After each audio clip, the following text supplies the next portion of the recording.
Hello, everyone, and welcome back to another episode of The Push with Nick and KP. We are here to recap the latest episode of NXT, which took place on August 12th, 2025. A very good show of NXT with quite a few good matches and quite a few good developments in storylines. So, without further ado, let's go ahead and get started with the opening match, which featured Last Legend and Nia Jax, whom last week seemingly brawled throughout the entire episode of NXT. So, needless to say, this episode was pretty personal. A match we were always going to get, I think, from WWE, and it was just a matter of when. And it was pretty unique seeing Nia in the ring with someone who didn't have the obvious power advantage.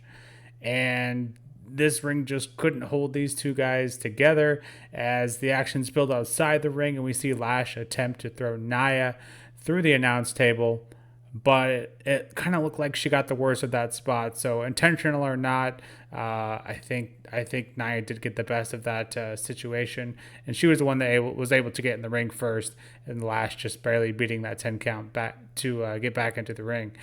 And then we see the match end with not one, but two annihilators from Nia to take out Lash. So the first one being from Lash trying to take Nia from the top ropes, and ended up not working out as well, kind of similar to the table spot.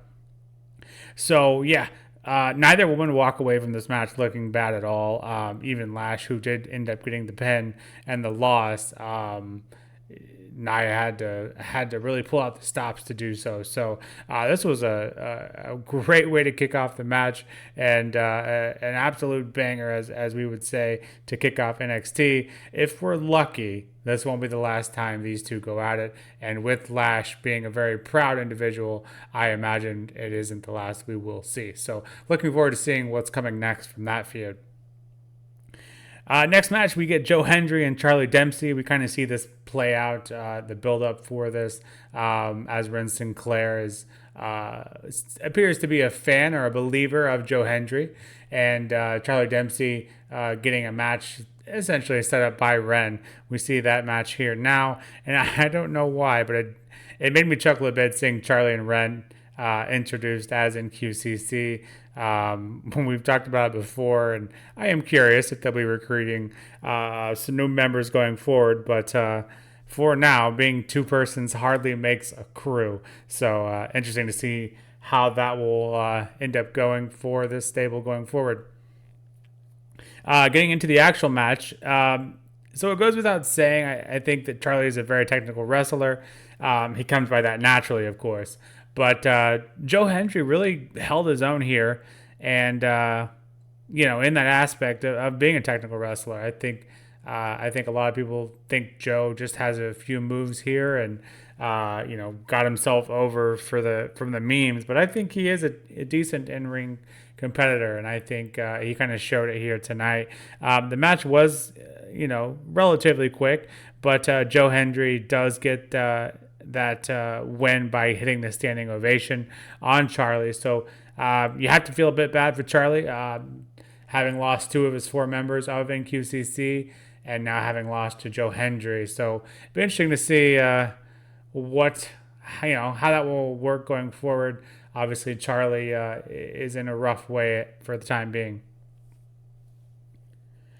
We then see Josh Briggs make his way to the ring, and the NXT universe was brutal here. Really loud here, and showing their displeasure for Briggs. And I, even personally, and it may just be me, but I had a hard time hearing what Briggs was saying. That's just how loud the NXT universe was tonight. He basically says the same shtick he's been hammering home with Inamura, and that is that there is no honor in NXT. He challenges Inamura to a street fight next week in Philadelphia.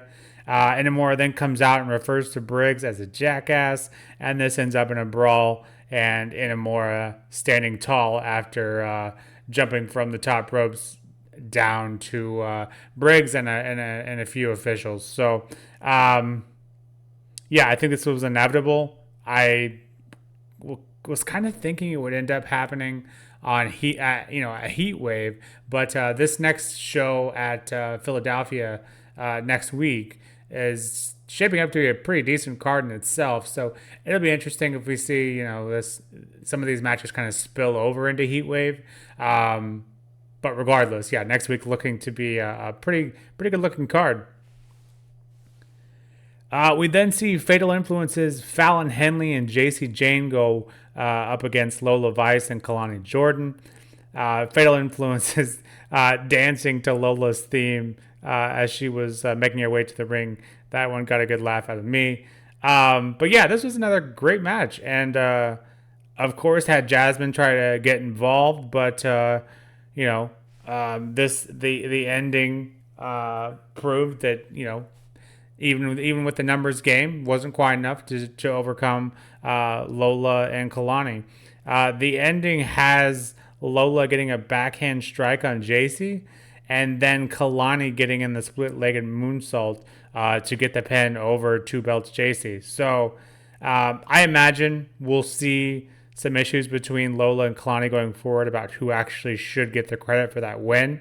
But nonetheless, as mentioned by Corey Graves, the competitors coming after JC at the moment seem to be just absolutely limitless. And,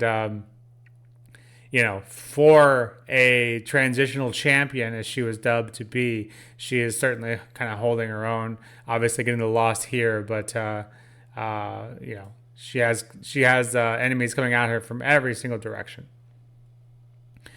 We then see a match that has Kendall Gray going up against Alba Fire. Of course, Alba Fire is with Piper Niven. And then even better, we see, I was kind of wondering what Chelsea Green was. We see Chelsea Green in the back with Ethan Page, and they're watching this match from the locker room. And I think I speak for KP and myself when I say that if this is a sign that shows, us getting more of this duo going forward, absolutely I'm for it, and I can't wait for it. Both of these, both Ethan Page and Chelsea Green, as we've mentioned weeks prior, are turn everything they touch into gold. So saying I'm looking forward to that would be an understatement.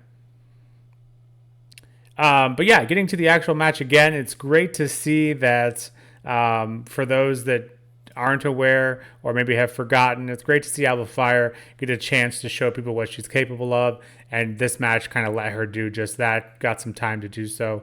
Kendall Gray from Evolve certainly showed that she has a bright future as well, but Alba does end up getting the win here for the Secret Service.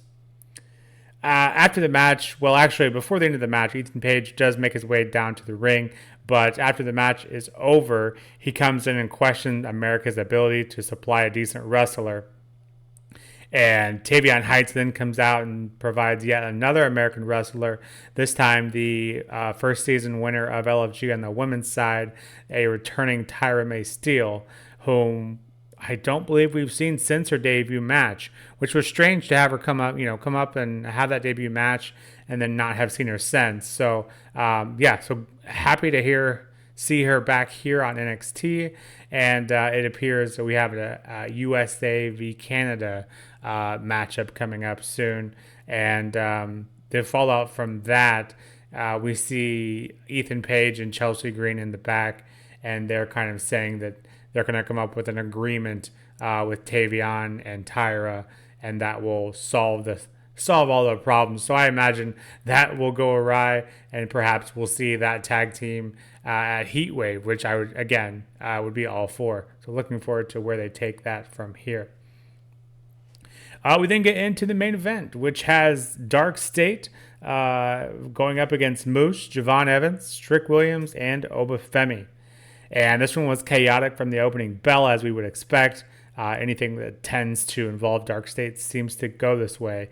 And it basically took up until the first commercial break for some type of organized structure to be had of this match. So going into the first commercial, however, though, all four members of the team not named Dark State, so we're talking Javon, Moose, Trick, and Oba, we're actually getting along. So I was curious to see how long that would actually last.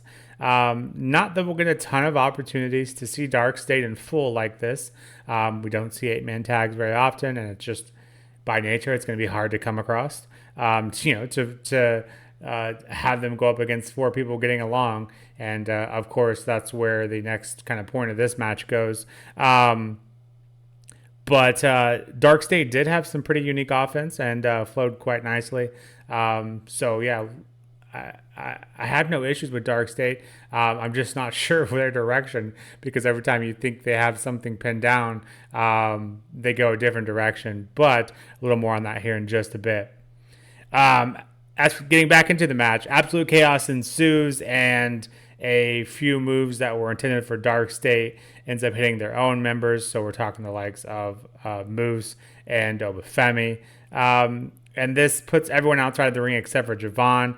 Dark State surrounds Javon and takes him down.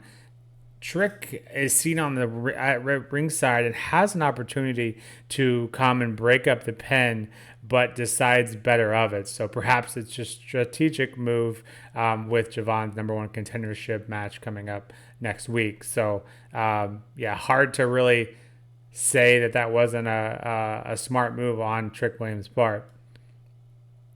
After the match, we then see Hake and Tank come down to the ring to get their piece of Dark State.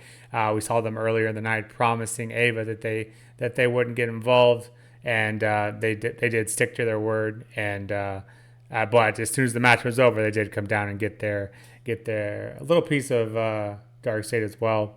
And this was the last thing we see to close out this week's episode of NXT. So from start to finish, NXT this week was pretty chaotic and in all the best ways. Tons of good action in ring and quite a few storylines going forward. So overall, that's exactly what we always want to see. In-ring action, preferably matches without DQ and roll-up finishes. Again, take note, main roster. And plenty of storylines to boot. So in the end, that's really all we can ask for from a weekly show. But yeah, I'm going to give this one a 9 out of 10. And NXT, the best show of the week. And they're always up there, if not, holding that trophy at the end of every week anyway. So no surprise there. But yeah, NXT is next week. They've already built almost feels like a PLE. I know it's in Philadelphia and it's, not where it usually is, down in Florida. But that absolute stacked card for Philadelphia, and that will serve as the go-home show. So unlike Maine, clearly there are going to be some pivotal points taking place there. And then, that will serve as the go-home show for NXT Heatwave, which is that following Sunday. So lots of big things coming up in the next couple of weeks for NXT. So looking forward to that. But for now, this has been The Push with Nick and KP. And of course, we'll be back shortly with that SmackDown recap. And as previously mentioned, we'll be back for a couple of special episodes for TNA's and AAA PLE this upcoming weekend. So until next time, we'll see you then. Take care.